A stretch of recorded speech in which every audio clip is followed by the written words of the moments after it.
So hello champions, आज हम देखेंगे कि हमारे जेएनवी में और सैनिक में कितना सिलेबस है जो 2026 में अभी ऑफिशियल वेबसाइट से बिल्कुल बच्चों को बताया गया, क्योंकि हर साल इसमें टॉपिक हमारे कम होते हैं या बढ़ते हैं, हमेशा यही होता है। तो बच्चों को एग्जैक्ट वेटेज हमारा यानी टॉपिक का और सिलेबस पूरे कितने चैप्टर से नहीं पता होता है। तो इस वीडियो में मैं आपको वही बताने वाली हूँ कि कितने हमारे चैप्टर्स है ओवरऑल सैनिक में और हमारे जेएनवी में।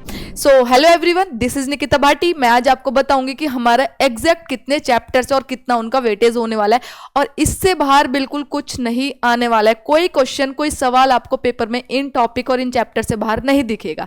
तो हम देखते हैं सबसे पहले जेएनवी में हमारे कितने चैप्टर्स हैं, जिसमें से इस साल 2026 में बच्चों आपको सवाल देखने के लिए मिलेंगे। सबसे पहला हमारा हम देखेंगे साइंस के चैप्टर्स, क्योंकि आपको पता है I am a science educator जी। सबसे पहले क्रॉप प्रोडक्शन एंड मैनेजमेंट, फसल उत्पादन और प्रबंधन, ये हमारा चैप्टर है जिससे क्वेश्चंस आपको देखने के लिए मिलेंगे। दूसरा है हमारे पास micro organism friend and foe, यानी कि सूक्ष्म जीव मित्र और शत्रु, ये हमारा दूसरा चैप्टर है।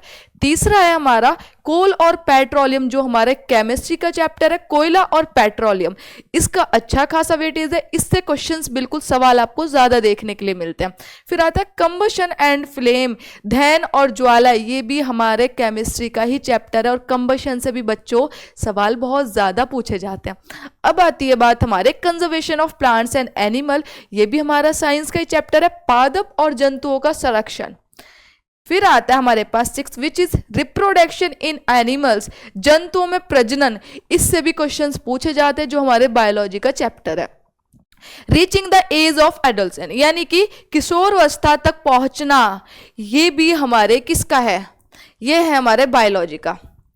फिर आता है force and pressure, friction, sound और chemical effects of electric current, ये सारे चैप्टर हमारे फिजिक्स के हैं, यानी कि बल और दबाव, ठीक है जी, और ध्वनि, विद्युत धारा का रासायनिक प्रभाव। उसके बाद some natural phenomena and light, यानी कि प्रकाश, ये सारे चैप्टर हमारे जेएनवी में 2026 के ऑफिशियल वेबसाइट पे।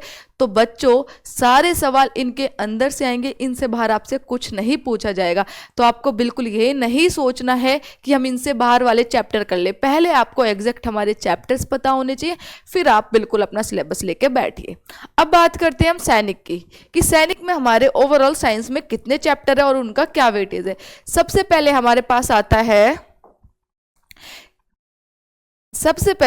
पास आता है यानी कि हाँ जी, fossil fuels, coal and petroleum. कुछ चैप्टर्स हमारे इतने कॉमन होते हैं जेएनवी में और सैनिक में, तो बच्चे कंफ्यूज हो जाते हैं कि हमारे एग्जैक्ट है किसके चैप्टर ये। तो कुछ चैप्टर्स बच्चों कॉमन है, बट हर चैप्टर हमारा कॉमन नहीं है जेएनवी में और सैनिक क्लास 9th के लिए। कोल एंड पेट्रोलियम, फॉसिल फ्यूल्स, ये हमारे केमिस्ट्री का है। कंबशन एंड फ्लेम, ये भी हमारा केमिस्ट्री का और सबसे ज़्यादा क्वेश्चंस पूछे जाते हैं सवाल इससे। सेल स्ट्रक्चर एंड फंक्शंस, जो हमारे बायोलॉजी का चैप्टर है। Reproduction in plants and animal, हमारे बायोलॉजी का चैप्टर है। बात करते हैं फिजिक्स की, तो फोर्स, फ्रिक्शन और प्रेशर। एंड फिर हमारे पास आता है sound and it's basics, sound और उसके बेसिक्स, ये भी हमारे फिजिक्स का ही चैप्टर है। देन हमारे पास आता है मेटल एंड नॉन मेटल्स, जो हमारे केमिस्ट्री का चैप्टर है। फिर हमारे पास आता है सिंथेटिक फाइबर्स एंड प्लास्टिक्स, ये मेटल एंड नॉन मेटल बच्चों जेएनवी में नहीं है। तो आप बच्चों कंफ्यूज मत होना है किस में, यानी यहाँ मैम ने ऑफिशियल वेबसाइट से सारे चैप्टर्स आपके लिए रखे ताकि बच्चे कंफ्यूज ना हो। सिंथेटिक फाइबर और प्लास्टिक हमारे केमिस्ट्री का है। Then chemical effects of electric current, stars and solar system, है तो सोशल साइंस का, लेकिन ऑफिशियल वेबसाइट पे से साइंस में ही इंक्लूड किया गया है, तो मैम इसे करा देंगी। देन हमारे पास आता है pollution of air and water, जो हमारा पॉल्यूशन होता है। फिर आता है हमारे पास 13 which is global warming and micro organism, some natural phenomena, जो हमारे जेएनवी में भी है। तो कुछ चैप्टर्स कॉमन देखेंगे आपको। Then how to find calorific value of fuel, ठीक है जी। उसके बाद आता है इलेक्ट्रोप्लेटिंग एंड आर्टिफिशियल ज्वेलरी, इससे रिलेटेड क्वेश्चंस आपको मिलेंगे।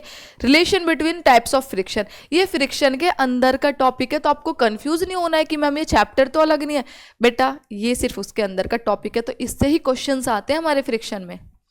देन हमारे पास क्रॉपिंग सीजन, हमारा जितना भी खरीफ का होता है और रबी का होता है, ये सारे सीजन्स आपको पता होने चाहिए, कब किस टाइम पे हार्वेस्टिंग होती है, थ्रेशिंग होती है, एंड कब हम उन सबको जी पूरा ओवरऑल होता है। Conservation of plants and animals हमारे कॉमन है जेएनवी में भी और सैनिक में भी।